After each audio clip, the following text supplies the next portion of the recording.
welcome back to my channel, Food and Life Vlog. So, magluluto tayo ngayon ng mechado or chicken mechado.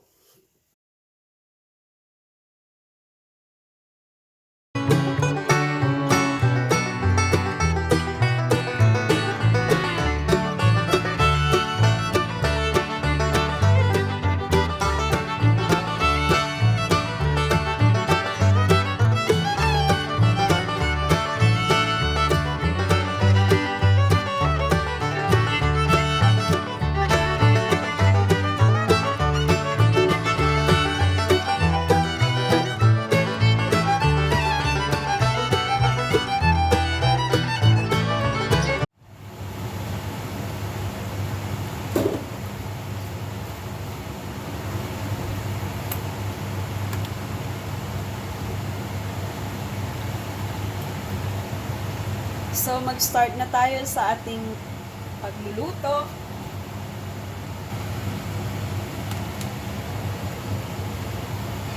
So, mag-start na tayo, guys. So, una yung garlic. And then, onion.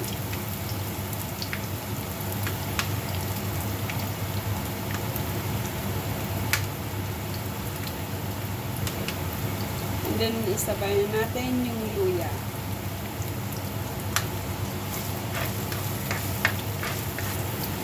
So, ilagay na din natin, guys, yung ating carrots, tsaka potato. Kasi ito, hindi ko to siya na free cook, kaya medyo matagal-tagal to siyang maluto. So, ilalagay ko na yun siya. Pero, iiwan natin ang ating pepper kasi mabilis lang siyang maluto. So, ilagay na din natin, guys, yung ating chicken. Medyo pinakuluan ko to siya kasi frozen kasi siya. Kaya mahirap siyang hiwain. Kaya, ang ginawa ko, pinakuluan ko lang saglit para maging siya, mas mabilis ko siyang mahiwa. Pero hindi pa rin siya totally na lutong-luto. So, haluin lang natin siya. Tapos, ibisa muna natin siya konti. Lalagyan na natin siya ng salt.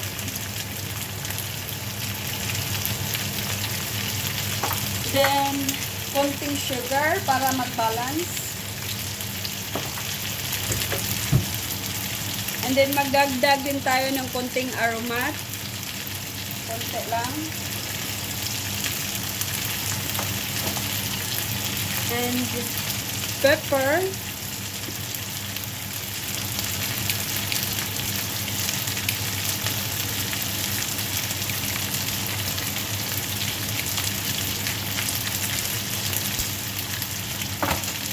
Then, mamaya na natin i-adjust yung lasa later.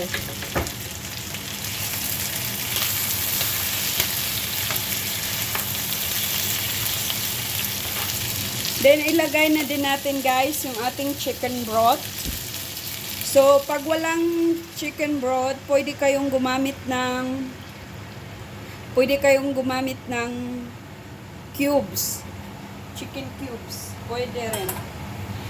Ang importante naman is mas mapasarap ang ating luto. Yun yung gusto nating i-achieve. Kaso, I think medyo marami-rami yung ating chicken broth na nilagay. So, tatakpan na to natin siya, guys.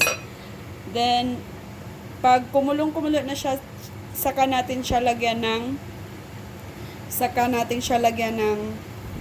tomato sauce. So, binawasan natin ng konting sabaw, guys, kasi lutang na lutang siya. Sobrang dami. Hindi ko na siya matakpan. So, binawasan natin siya. Then, ngayon, tatakpan na natin. Yan, medyo okay na yan. Kaysa kanina. So, antayin lang natin siya.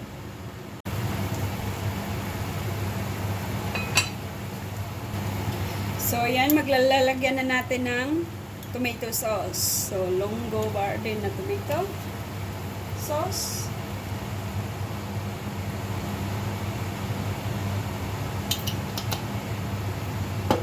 And then, lalagyan din natin siya ng tomato puree or tomato paste.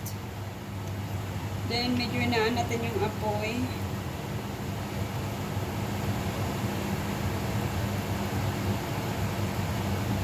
Yan. Okay na yan. And then, mix.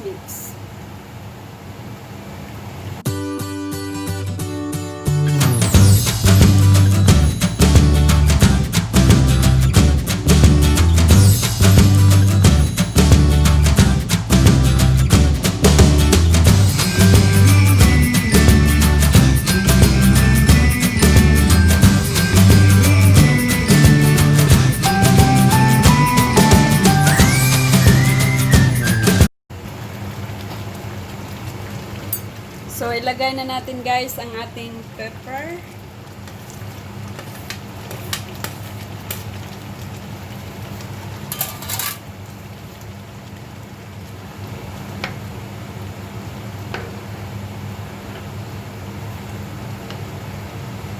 Medyo na padami yung ating pagluto ngayon.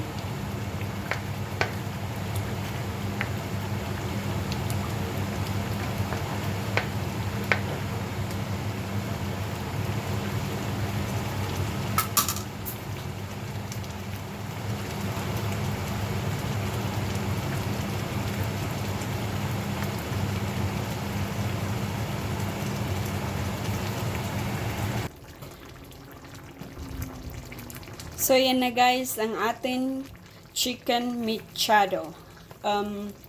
Mga 30 seconds na lang, tapos na siya. So, yun na yun guys. Thank you for watching.